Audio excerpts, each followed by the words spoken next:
Papi, nazdar. Čau, čau. Díky. Nazdar.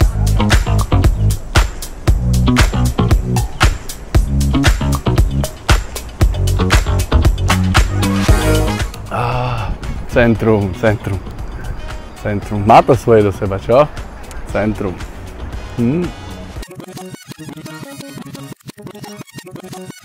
Pavlač alebo Dufart sú dnes možno pojmy pre vás neznáme, ale ak čo len trošku zvažujete bývanie v úplnom centre mesta Prešov, tak mali by ste si čo najskôr tento slovník osvojiť.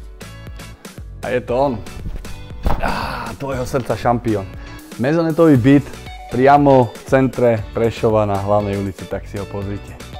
Mezonetový byt do výmere 72 m2. Na prvom podlaží priestranná a presvetlená obývačka s neprehliadnutelným gaučom, krásne francúzske okno a priznané trámy na strop.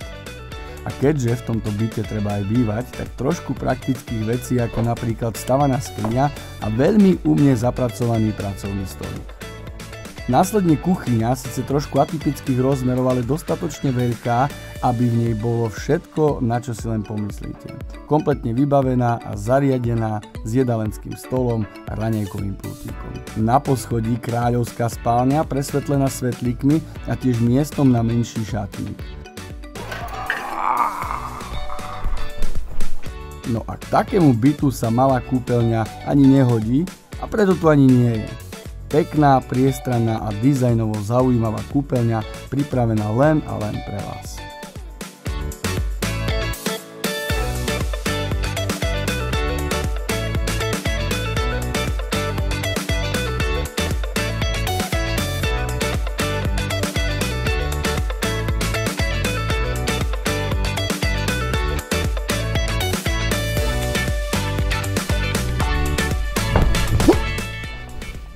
No a ak sa ešte nepoznáme, tak moje meno je Matúš Vetrecin a ak sa vám tento byt páčil, neváhajte ma kontaktovať telefonicky, e-mailom alebo prostredníctvom sociálnych sietí a takisto sledujte náš YouTube kanál, kde sa dozviete o všetkých novinkách, ktoré pre vás pripravujeme.